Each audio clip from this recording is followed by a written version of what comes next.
I can't do it, John. That's impossible. Mary's words stopped me in my tracks.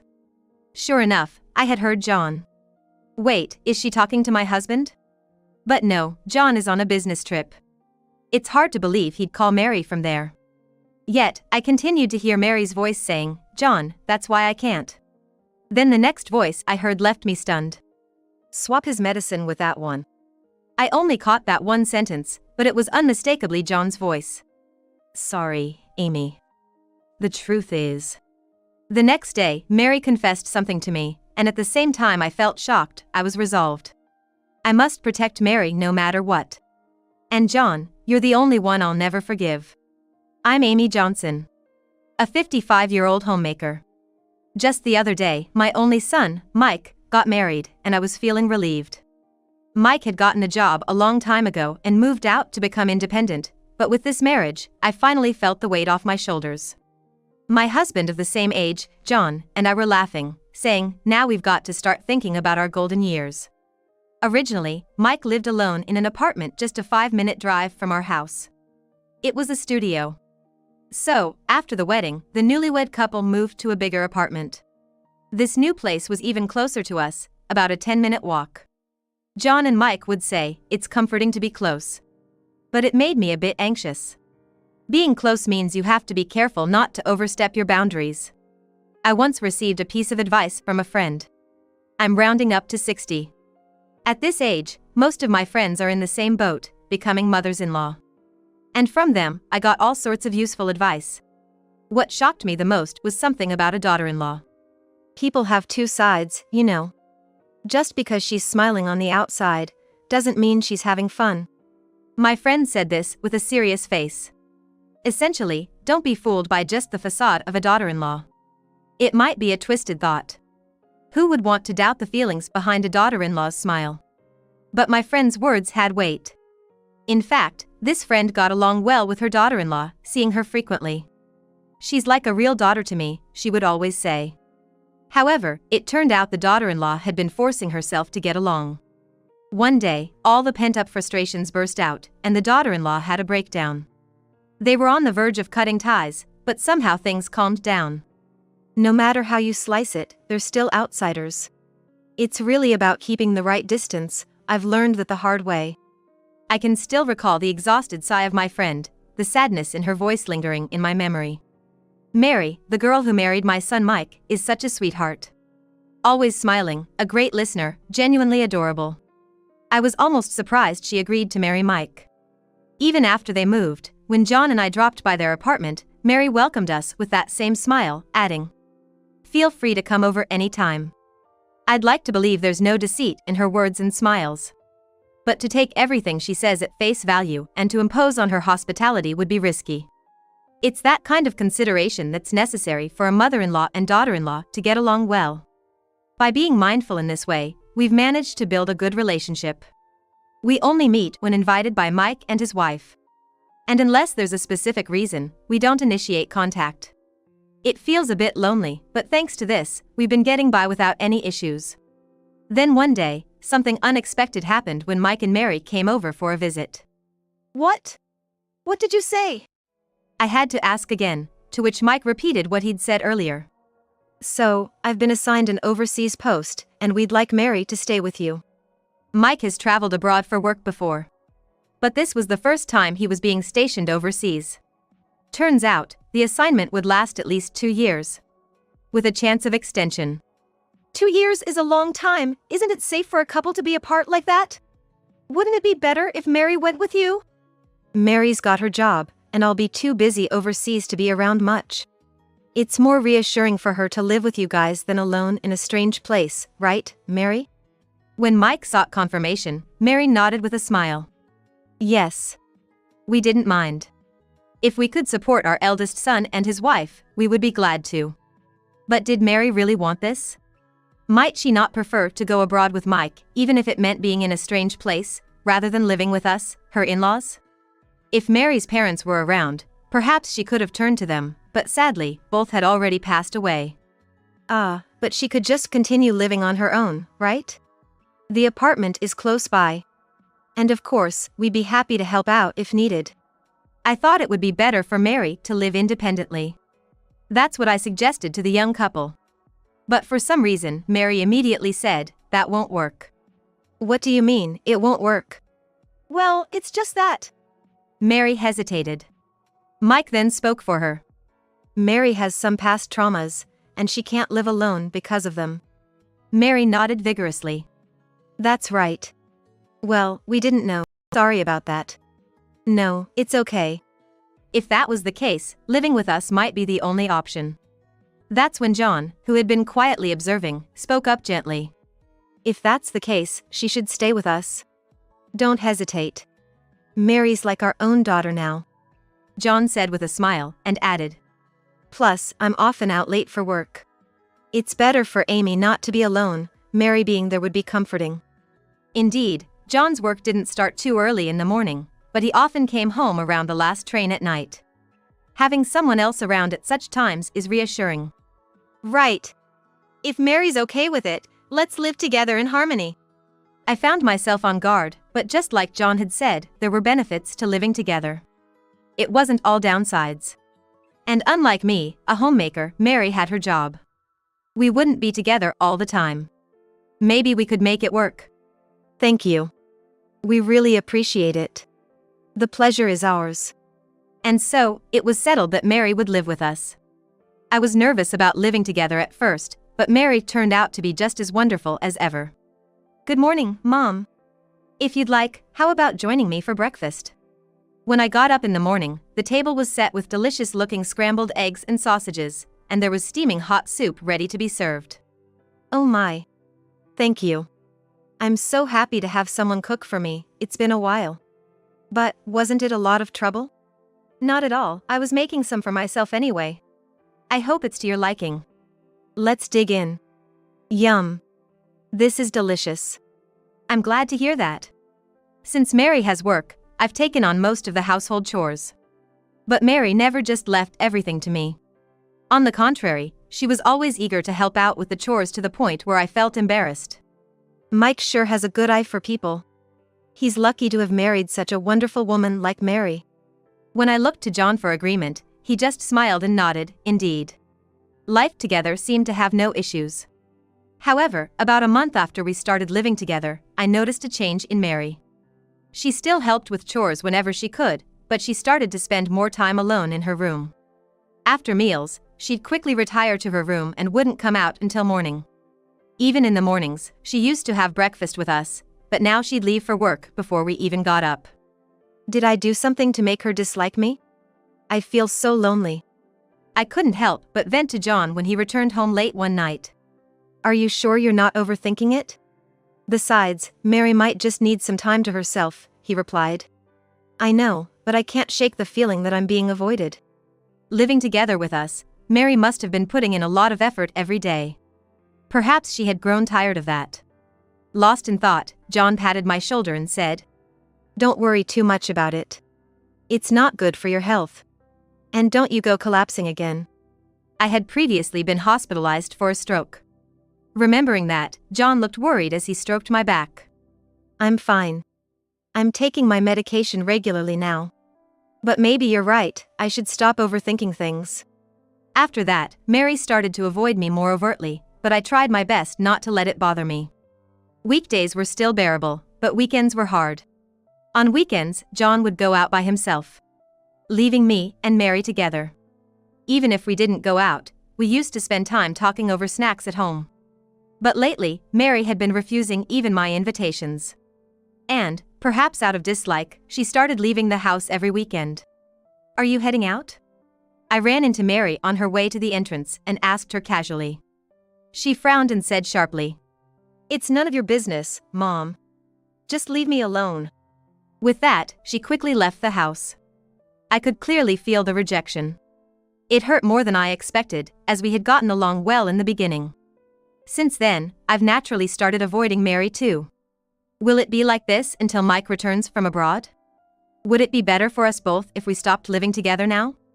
I wanted to discuss it with John, but he was never around when I needed him. He was away on a 2-week business trip.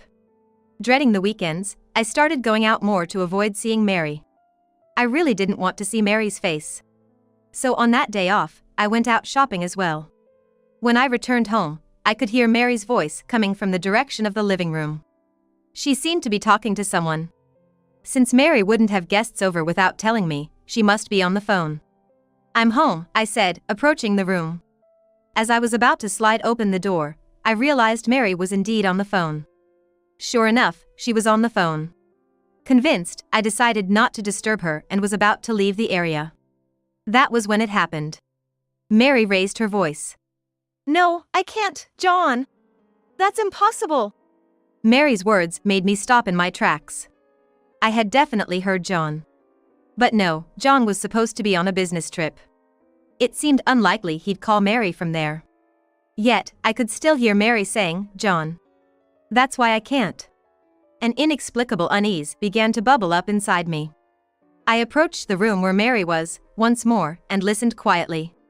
I could hear Mary's voice, but not the person she was speaking to. Without hearing both sides, I couldn't be sure it was John, nor understand the context of their conversation.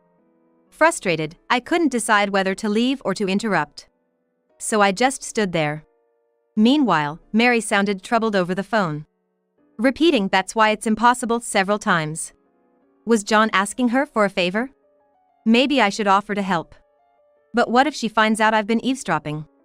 It could worsen the already strained relationship between Mary and me. The thought saddened me since things were already tense as they were.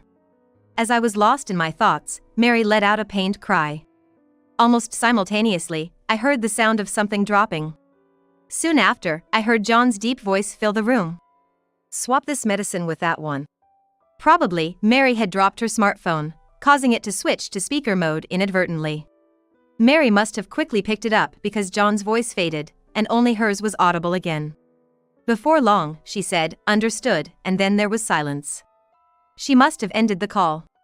I let out a sigh of relief and quietly went back to the entrance. Taking another deep breath to compose myself, I called out with feigned calm, "I'm home." "Oh, welcome back," Mary replied. She emerged from the room, her face tense. I couldn't possibly confront her about the phone call. Her expression was rigid as she returned to her room. Why was she on the phone with John? And who was the he mentioned in the call? Above all, the ominous phrase "swap the medicine" stuck in my mind. I considered asking Mary several times, but couldn't muster the courage. I wondered if Mary and John had been in touch behind my back. John's tone on the phone was uncharacteristically commanding. He doesn't even talk to me like that. What if Mary was plotting something behind my back? Or worse, what if John was threatening her? The unease wouldn't leave me, and I couldn't sleep that night. The next day, I was out of sorts from lack of sleep. Rubbing my heavy eyes, I was drinking water in the kitchen when Mary appeared. "Good morning, Mary." I greeted her with a hoarse voice due to the sleepless night. But her voice sounded even more drained and hoarse. As she looked down and murmured a quiet "good morning." "You don't seem well. What's wrong?" Could this be related to yesterday's phone call? Concerned, I peered at her face and was shocked. Mary's eyes, usually bright with double eyelids, were swollen to slits. Her cheeks wet with tears that continued to fall. "Mary! What's wrong? Are you okay?" I instinctively took her hand, and she gripped mine back tightly. "I'm sorry, Amy. Actually." Through tears, Mary explained something to me. It was hard to believe and incredibly shocking. I was so shocked after hearing everything, I didn't know how to react. Just stunned by Mary's sudden confession, my mind went completely blank. As I stood there dazed, Mary's tears continued to fall. "I'm so sorry, Amy, so sorry." She kept repeating her apologies. Snapping back to reality, I hugged her tightly. "What are you talking about? It's not all John's fault." Even as I tried to soothe her, Mary's tears wouldn't stop. She cried so hard that she started sobbing uncontrollably. I stroked her back in hopes of calming her down. "I'm sorry. It's my fault for keeping silent. I'm sorry." "It's not your fault, Mary. There are things that everyone finds impossible to share. Besides, Mike is okay with it, so it's not for John or me to interfere in a couple's private matters." Saying it out loud helped me to start thinking more clearly. Anger towards John began to bubble up inside me. How many years have we been married now? We've fought, even talked about separation. But I had always intended to spend the rest of my life with him. I never imagined he could do such a thing behind my back. After a while, when Mary had calmed down, we started to talk about what to do next. We should contact Mike before John returns from his business trip. Mary was reluctant to interrupt his work, but I disagreed. Mike would care about you more than his job. How do you think he'd feel finding out about your troubles later? With that, Mary silently agreed. But when we tried to call Mike, we couldn't get through. Maybe he was busy or sleeping, we didn't know. So, we decided to send an email instead, summarizing the key points and asking him to call back when he could. 2 days later, John returned from his business trip. "Oh, I'm beat." He repeated this as he handed me his bag and coat. While taking them, I said mechanically, "Welcome back." He looked around the living room. "Something wrong?" I asked. "Was just wondering where Mary is." He glanced around again. "Oh, she's out running some errands. Did you need her for something?" I asked with a smile, but he just looked away. "No, not really." "The bath's ready," I told him, and he just replied with a short okay and headed to the bathroom. While he bathed, I laid out the prepared papers on the table. I felt mixed emotions about confronting John with them. After decades of marriage, I never wanted to resort to such a thing. But after learning such a fact, I couldn't imagine continuing life with him. "Oh, that was a great bath." John looked content as he sat at the table with a towel around his neck. Normally, he would down a beer that was waiting for him. But noticing none was there, he squinted at me questioningly. "Hey, where's the beer?" "No beer today. Look at this instead." Urged by me, John looked at the paper laid out on the table and his eyes went wide. What is this?" Still staring at the table, John trembled. I clenched my fist tightly and said firmly, "It's divorce papers. I want a divorce." "Huh?" John shifted his gaze from the divorce papers to me. "Divorce? Why?" From John's voice and expression, I felt anger more than confusion. It was as if he wanted to shout, "How dare you tell me you want a divorce?" "But you wanted this, right? The divorce." John flinched. "No, I mean, that's not." He was mumbling, his words faltering. I couldn't help but burst into laughter. "What's so funny?" "Because you're just so flustered." "Oh, that's right. You didn't want a divorce, you wanted to remarry, didn't you?" John fell silent, his eyes darting from right to left. "I mean, I know everything." At my words, John's face turned ashen. "Everything? That you've been cheating with another woman. That you tried to tamper with my medication to be with her. And most unforgivably, that you threatened Mary." John's face, already pale, now began to drip with sweat. As he did so, he kept repeating, "No. That's not it." No use denying it. I heard it all from Mary. "Mary! That backstabber!" Mary had debts from before we got married. It seems that John found out about it when she was talking to Mike on the phone. She couldn't afford to live alone because she wanted to use her rent money for repayments. Once John knew she had no money, he must have felt superior to Mary. He had her do chores and treated her like a maid without me knowing. Since Mary couldn't afford to be thrown out, she couldn't stand up to John. She was keeping an eye on John every weekend to get away from him. That's when she caught him cheating. When she confronted him, he had the gall to say, "Amy will be the one who gets hurt." Then, as if resigned, since it's out now, he commanded Mary to tamper with the medicine. "So, you thought of getting rid of me because I was in the way, huh?" Having suffered a stroke before, I take medication daily without fail. It's the kind that keeps my blood from clotting. If I don't take it, I'm at high risk for clots, which could be life-threatening. Incredibly, John was planning to swap my medication with something else. Of all things, you were gonna swap it with vitamin pills. For most people, vitamins are just a supplement, but for me, they could be poison. Depending on the type, they could promote clotting and increase my risk of thrombosis. In other words, John was after my life. "Anyway, I can't be with you anymore. Please, let's get a divorce. We'll discuss the settlement through lawyers later." John looked at me with frustration, then turned his glare to Mary. "Mary, you would do this to me. You understand what you're in for." Mary looked scared for a moment, but when I took her hand, she glared back at him. "I understand. I'm fine now. I have Amy. What did you say? Getting cocky, are we? John's eyes were bloodshot, and it looked like he might lunge at me any moment. But then, the next thing I knew, there was a racket at the front door, and Mike appeared out of breath. Are you okay? Mike stood in front of John as if to shield Mary. Mike, why are you here? I got a call from Mom and rushed back from overseas. Dad, I'm disappointed in you. Using Mary's debt as leverage, how could you? John fell to his knees, looking flustered. At first, I just wanted to use her weakness to break things off. But then, I needed money. Either way, it's despicable. I don't want to see your face ever again. Get out, now. But, wait, Amy. Are you sure about this? You're a stay-at-home mom with no income. You won't be able to make ends meet. Don't you worry. I'll be fine with the alimony I'll get from you. And by the way, this house was inherited from my parents, so don't you act all high and mighty. John was still trying to act tough, but when I threatened to call the cops, he shuffled out. After that, John and I got divorced. It turned out John had been secretly giving money to his mistress, and a good chunk of our savings was gone. I guess now I know why he needed money. As a settlement, I decided to take all the remaining savings. John's future looked bleak, nearing retirement with zero savings. And with his son declaring him dead to the family, he's really in for a rough ride. Whether his mistress will stick with him through this hard-mode life, I doubt it, but honestly, I couldn't care less. Mike went back to work the day after we settled everything, looking like he didn't want to leave. Mary and I are still living together.